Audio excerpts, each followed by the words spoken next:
사도행전의 말씀을 계속해서 나누고 있습니다. 우리 지난 주일에는 사도들로 말미암아 나타난 표적과 기사에 관한 말씀을 나누었습니다. 베드로와 요한이 이 성전 미문에 앉아서 구걸하던 사람, 성경에 보니까 나면서부터 걷지 못했던 사람을 일으켜 세우고 걷게 하고 뛰게 했습니다. 제가 어릴 적 교회학교 시절에 자주 불렀던 찬양이 있는데요. 그는 걸었네, 뛰었네, 찬양했네. 여러분도 잘 아시죠? 정말로 그 찬양처럼 이 사람이 걷기도 하고 뛰기도 하면서 하나님을 찬양했습니다. 얼마나 그 마음이 기뻤을까요? 지난 주일에 이어지는 오늘 말씀을 보면 고침받은 이 사람이 베드로와 요한을 붙잡게 됩니다. 고침받기 전에는 별다른 의욕 없이 흐릿한 초점으로 지나가는 사람들에게 좀 도와달라고 구걸만 했던 사람이었습니다. 그런데 고침을 받고 나니까 이 사람의 마음도 뭔가 새로워진 것 같습니다. 물에 빠진 사람이 지푸라기라도 붙잡는 듯한 그 심정으로 이 베드로와 요한을 붙잡은 것입니다. 이 모습을 보고 사람들이 함께 놀라면서 솔로몬의 행각에 모여들었습니다. 수많은 사람들이 모여들기 시작한 것이죠. 그런데 이렇게 모인 사람들에게 오늘 말씀해 보면 베드로가 두 가지를 질문합니다. 이스라엘 사람들아, 이 일을 왜 놀랍게 여기느냐? 우리 개인의 권능과 경건으로 이 사람을 낫게 한 것처럼 왜 우리를 주목하느냐? 이 두 가지를 질문합니다. 당시 예루살렘 성전에는 하나님 앞에 기도하기 위해서 수많은 유대인들이 모여 있었습니다. 이 사람들은 시간을 정해놓고 그 시간을 지키면서 하나님 앞에 기도했던 유대인들이었습니다. 얼마나 신실하게 얼마나 열심히 하나님을 믿는 유대인들이었겠습니까? 그런데 이 기적을 보고는 너무나 놀란 나머지 하나님을 바라보며 기도하는 일을 중단하게 됩니다. 하나님을 바라보지 않고 누구를 바라보기 시작합니까? 이 놀라운 이적을 일으킨 베드로와 요한, 그리고 이 기적으로 말미암아 고침받은 이 사람을 주목하기 시작합니다. 주목하면서 모여들기 시작한 거예요. 베드로는 이렇게 모인 이 수많은 유대인들에게 이 일을 왜 놀랍게 여기느냐, 왜 우리를 주목하느냐, 이 두 가지를 질문하고 있어요. 베드로가 이렇게 사람들에게 질문한 의도는 무엇일까요? 이 질문의 의도가 있겠죠. 베드로가 이렇게 질문한 이유는 다른 게 아닙니다. 사람들이 정말로 주목해야 할 분이 누구인지 올바로 가르쳐 주기 위해서 이렇게 질문한 거예요. 첫 번째 질문입니다. 이 일을 왜 놀랍게 여기느냐? 이 일을 왜 놀랍게 여기느냐? 여러분, 나면서부터 한 번도 걸어본 적이 없는 사람이 막 걷기 시작하고 뛰기 시작합니다. 이 다음 장에 있는 사도행전 4장 22절의 말씀을 보면 이 고침받은 사람의 나이가 40여 세나 되었다고 말씀하고 있어요. 그럼 무슨 말씀입니까? 이 사람은 몇 년 동안 걸어본 적이 없는 사람이에요? 40여 년 동안. 그러니까 태어나면서부터 한 번도 일어서 본 적도 없고 걸어본 적도 없었던 사람입니다. 이 사실을 성전 미문을 드나드는 사람이라면 누구나 다 알고 있었던 사람이에요. 예루살렘 주민이라면 이 사람이 태어날 때부터 40여 년 전부터 한 번도 일어나 본 적도 없고 걸어본 적이 없는 사람이다라는 사실을 다 알고 있었습니다. 놀라운 일입니까? 놀랍지 않은 일입니까? 이건 정말 놀라운 일이죠. 그런데 베드로는 이 일을 왜 놀랍게 여기느냐? 무슨 말씀이에요? 이 일은 그렇게 놀랄 만한 일이 아니다. 이렇게 말씀하고 있는 거예요. 왜요? 이보다 더 놀라운 일이, 이보다 더 큰 일이 있을 것이기 때문입니다. 우리가 함께 읽지 않았지만 오늘 이어지는 본문의 뒷부분 21절 말씀에 보면 베드로는 이보다 더 놀라운 일, 이보다 더 큰 일, 그것이 무엇인지 가르쳐주고 있어요. 21절에 이렇게 말씀합니다. 하나님이 영원 전부터 거룩한 선지자들의 입을 통하여 말씀하신 바 만물을 회복하실 때까지는 하늘이 마땅히 그를 받아들이라. 지금 사람들은 이 한 사람의 회복, 한 사람의 치유의 모습을 보면서 깜짝 놀라서 사람들이 모여들었습니다. 그런데 더 놀라운 일, 더 큰 일이 있을 것인데 어떤 일이 있어요? 만물이 회복되는 일이 있을 것이다. 이렇게 말씀합니다. 여러분, 만물이 회복되는 일이 더 놀라워요? 한 사람이 회복되는 일이 더 놀라워요? 만물이 회복되는 일이 더 놀랍겠죠. 여러분, 온 세상 만물을 보십시오. 얼마나 많이 망가져 있습니까? 수많은 전쟁과 기후위기, 질병과 아픔과 고통과 슬픔, 괴로움, 가난, 결핍. 여러분, 우리가 살아가는 이 세상 모든 만물은 너무나 많이 망가져 있어요.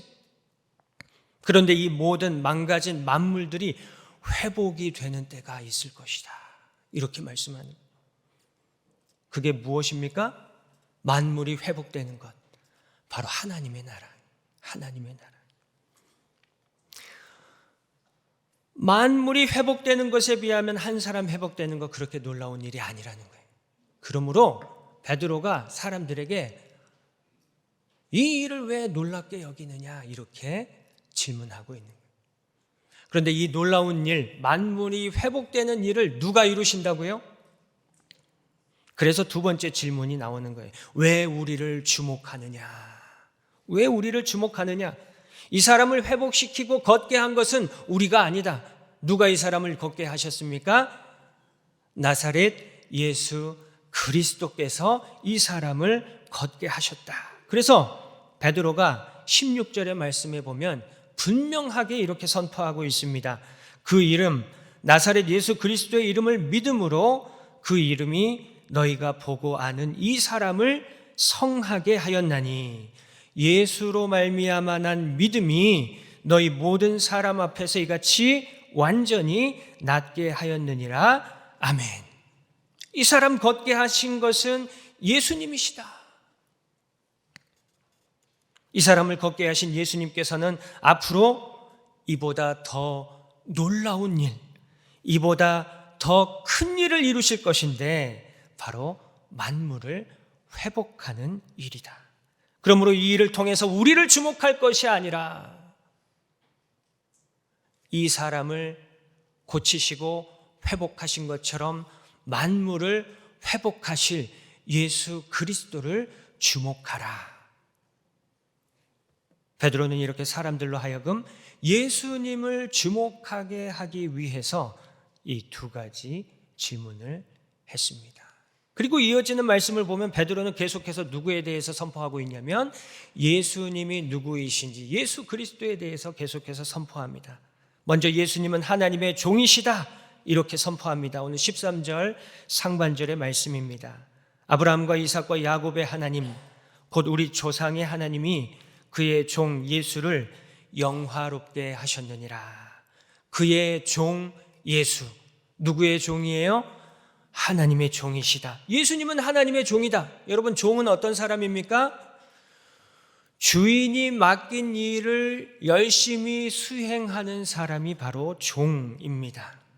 예수님은 주인 되시는 하나님께서 맡기신 일을 수행하기 위해 이 땅에 오신 하나님의 종이시다. 이렇게 말씀하고 있습니다. 하나님께서 하나님의 종인 예수님에게 맡기신 일은 무엇일까요? 하나님께서 이스라엘과 맺은 언약을 이루어서 하나님의 백성 이스라엘이 복이 되게 하는 일이었습니다.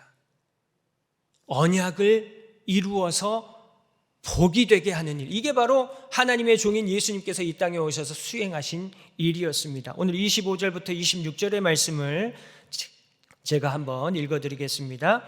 너희는 선지자들의 자손이요 또 하나님이 너희 조상과 더불어 세우신 언약의 자손이라.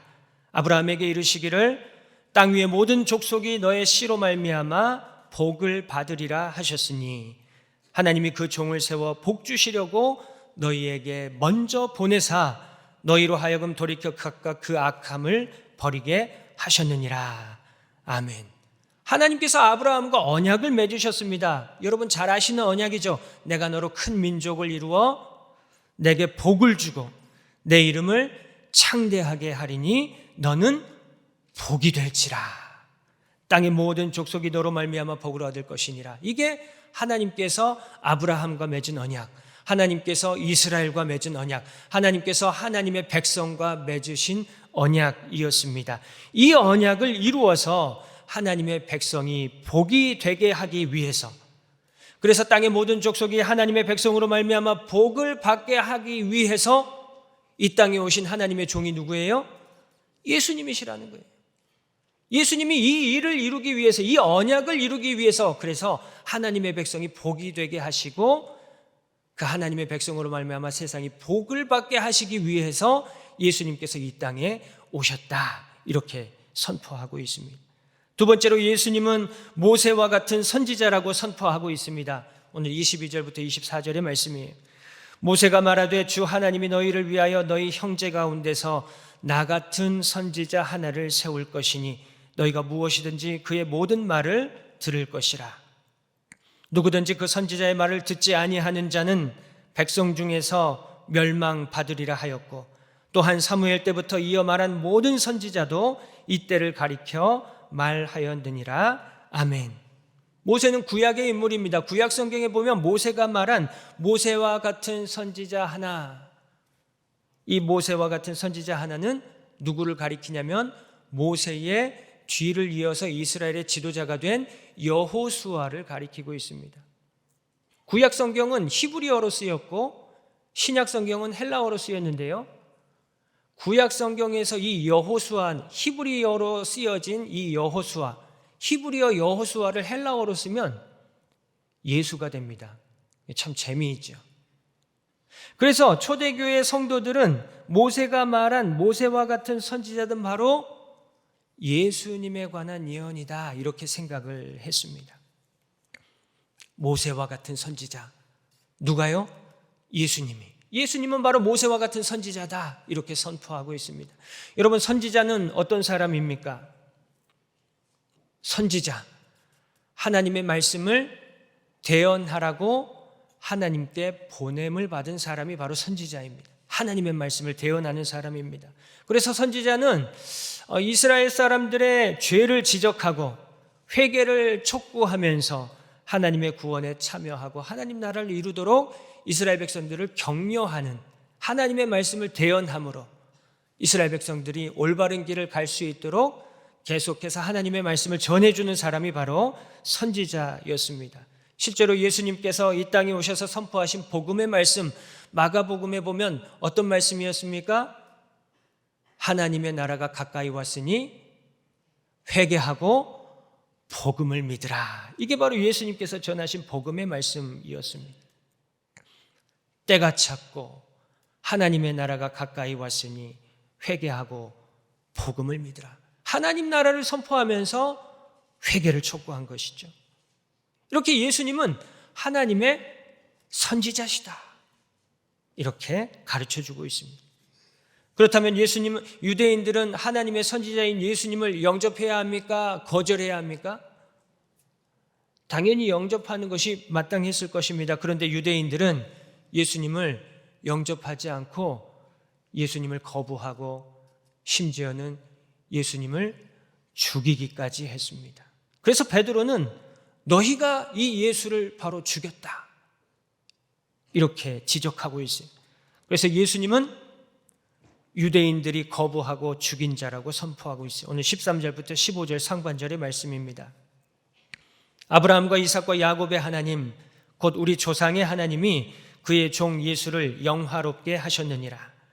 너희가 그를 넘겨주고 빌라도가 놓아주기로 결의한 것을 너희가 그 앞에서 거부하였으니 너희가 거룩하고 의로운 일을 거부하고 도리어 살인한 사람을 놓아주기를 구하여 생명의 주를 죽였도다.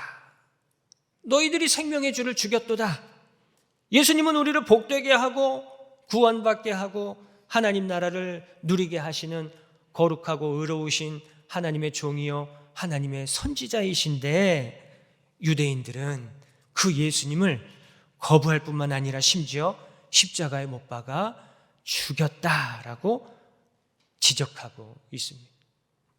예수님을 죽인 유대인들은 어떻게 될까요? 예수님을 죽였으니 심판받지 않겠습니까? 그런데 이 모든 일까지도 만물을 회복하기 위한 하나님의 섭리였다고 말씀하고 있습니다. 그래서 하나님께서 죽은 자 가운데서 예수님을 다시 살리셨습니다. 하나님께서 예수님을 영화롭게 하셨습니다. 그래서 베드로는 예수님이 생명의 주인이시다 이렇게 힘차게 선포하고 있습니다. 오늘 15절의 말씀입니다. 생명의 주를 죽였도다. 너희들이 생명의 주를 죽였도다. 그러나 하나님이 죽은 자 가운데서 그를 살리셨으니 우리가 이 일의 증인이라. 하나님께서 예수님을 죽은 자 가운데서 살리셨습니다. 모든 죄의 권세, 죽음의 권세를 멸하시고 승리하게 하셨습니다.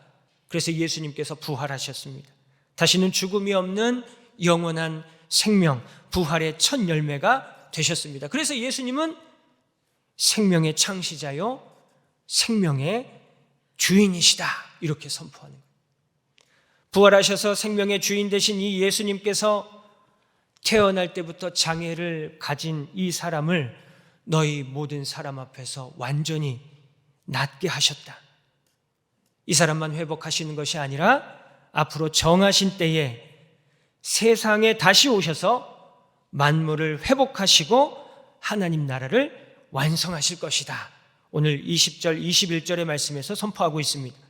또 주께서 너희를 위하여 예정하신 그리스도 곧 예수를 보내시리니 하나님이 영원 전부터 거룩한 선지자들의 입을 통하여 말씀하신 바 만물을 회복하실 때까지는 하늘이 마땅히 그를 받아두리라. 아멘.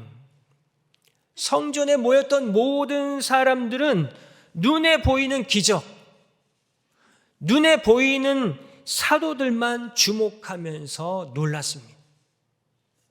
그러나 베드로는 우리가 정말로 주목해야 할 분, 우리가 정말로 놀라야 할 분은 바로 생명의 주인 되시는 예수 그리스도시다 이렇게 선포하고 있습니다. 사랑하는 여러분, 우리는 어떻습니까? 여러분, 우리는 무엇을 주목하면서 놀라고 있습니까?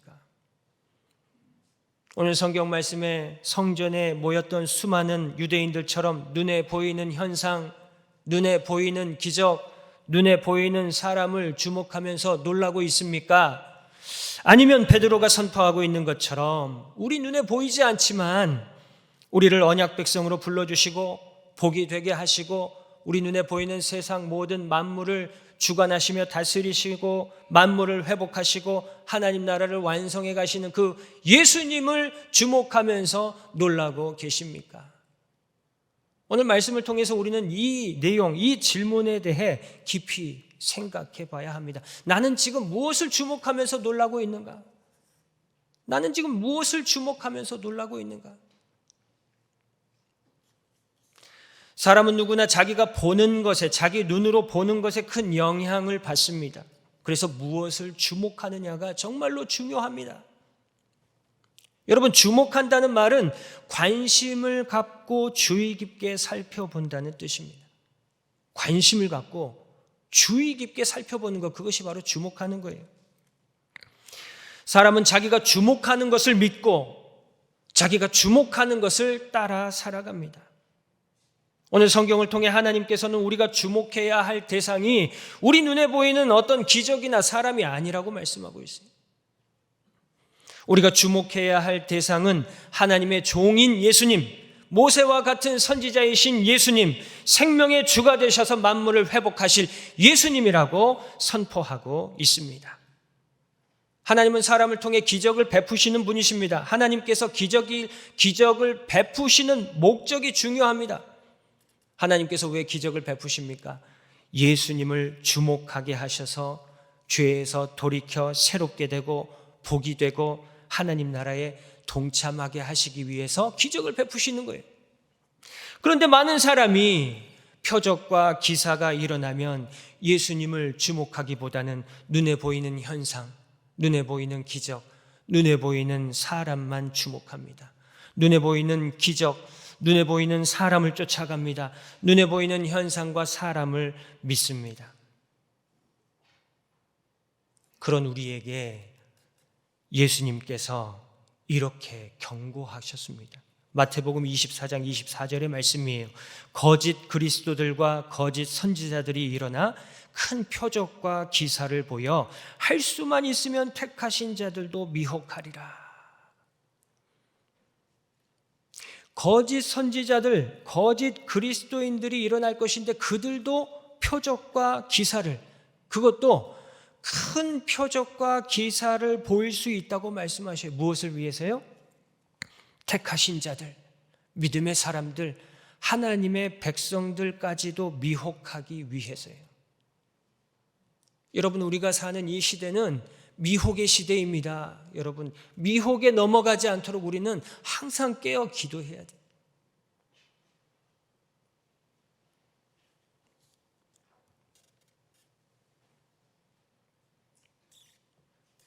기적과 사람만 쫓아가면, 눈에 보이는 것들만 쫓아가면 우리는 미혹될 수밖에 없다는 말씀이에요.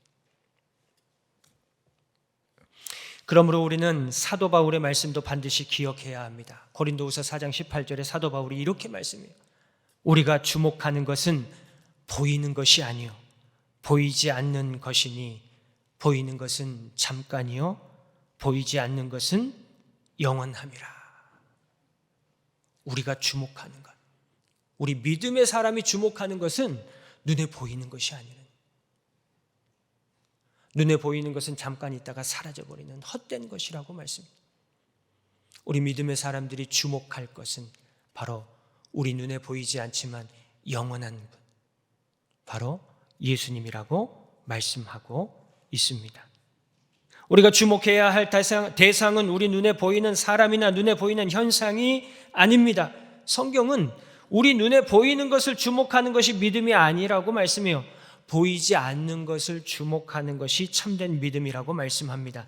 우리 눈에 보이지 않지만 이 세상 모든 만물을 다스리시고 주관하시는 예수님을 주목하는 것이 참된 믿음이라고 말씀합니다. 그래서 오늘 말씀에 보면 예수님을 주목하는 것을 예수로 말미암아 난 믿음이라고 말씀하고 있습니다. 예수로 말미암아 난 믿음. 그래서 오늘 설교 제목을 예수로 말미암아 난 믿음이라고 정했습니다. 여러분, 예수님을 주목하는 믿음, 예수로 말미암아 난 믿음이 정말로 중요합니다. 성경은 이것이 진짜 믿음이라고 말씀해요. 예수로 말미암아 난 믿음이 정말로 중요하고 그것이 진짜 믿음이라고 말씀합니다. 사람들은 모두 각자 나름대로의 믿음을 가지고 살아가고 있어요. 어리석은 믿음인 미신을 갖고 사는 사람들이 많습니다. 맹목적인 믿음인 맹신을 갖고 사는 사람도 있습니다.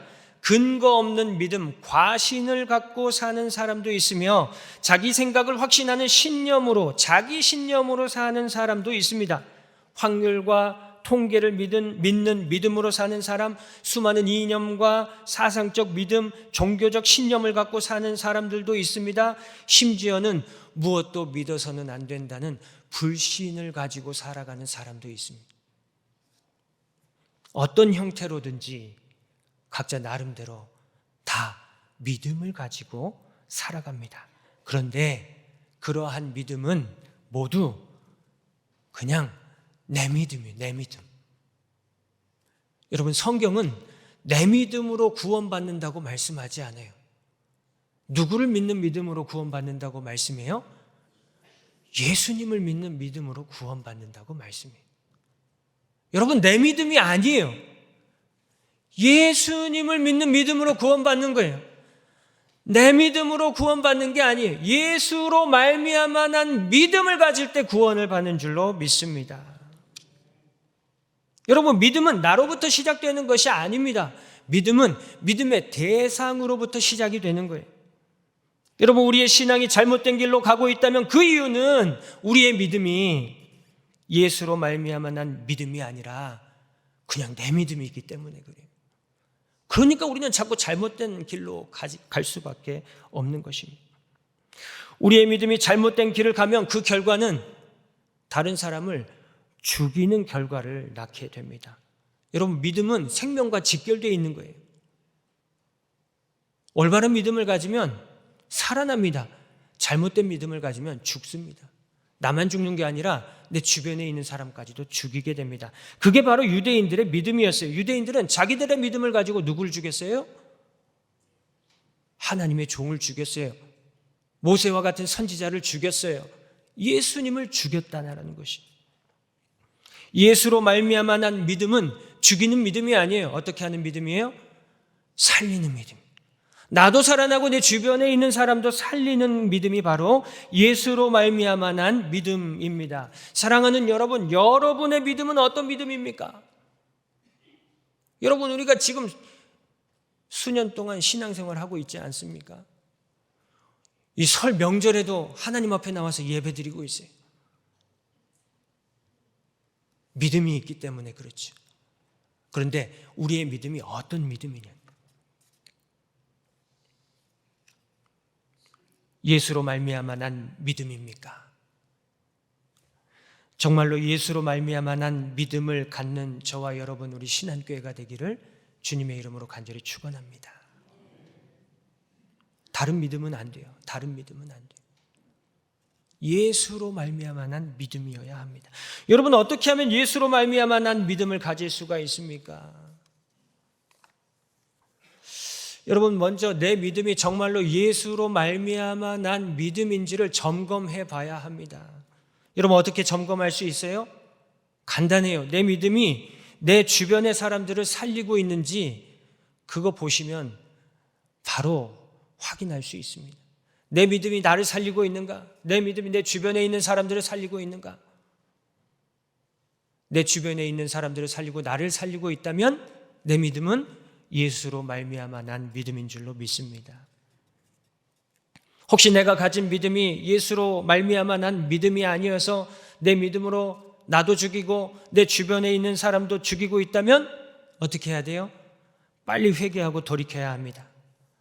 자기 믿음으로 예수님을 죽인 유대인들에게 베드로가 이렇게 권면하고 있어요. 오늘 19절의 말씀입니다.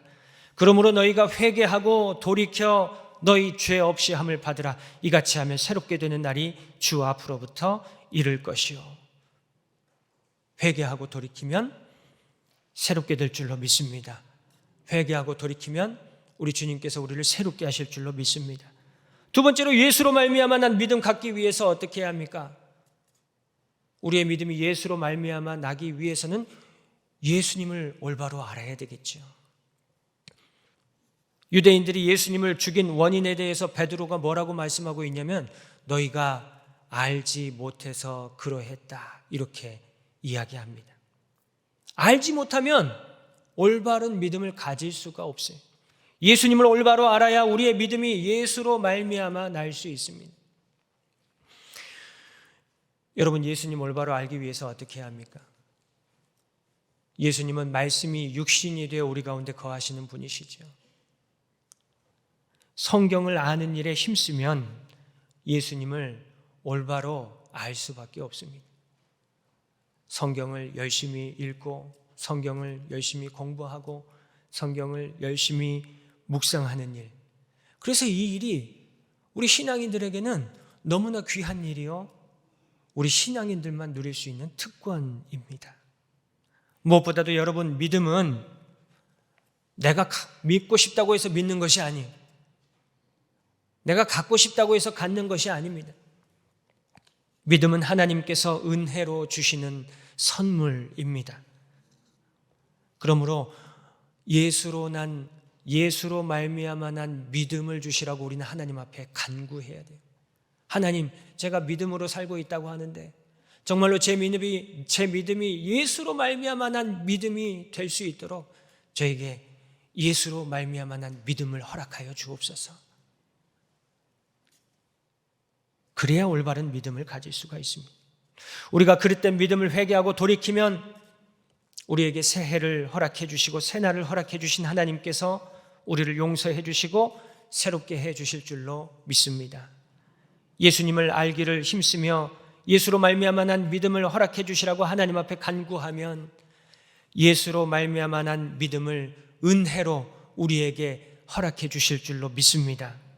우리의 믿음의 눈을 여시사 예수님을 주목하게 하시고 우리로 복이 되게 하셔서 우리를 만나는 모든 사람이 우리로 말미암아 복을 받게 하시고 살아나게 하시고 구원받게 하실 줄로 믿습니다. 음력으로 어제부터 우리 2024년 새해가 시작이 되었습니다. 하나님께서 우리에게 새롭게 되는 날을 허락해 주셨습니다. 새롭게 되는 날을 허락해 주신 것처럼 만물을 회복하시고 하나님 나라를 완성하시는 날도 임하게 될 줄로 믿습니다. 우리 주님 다시 오셔서 하나님 나라가 완성되는 그날까지 예수로 말미암아 난 믿음을 가지고 만물을 회복하시는 예수님을 주목함으로 세상에 참된 복이 되고 사람들로 하여금 복받게 하는 2024년 저와 여러분 우리 신한교회가 되기를 주님의 이름으로 간절히 축원합니다. 우리 함께 기도드리겠습니다.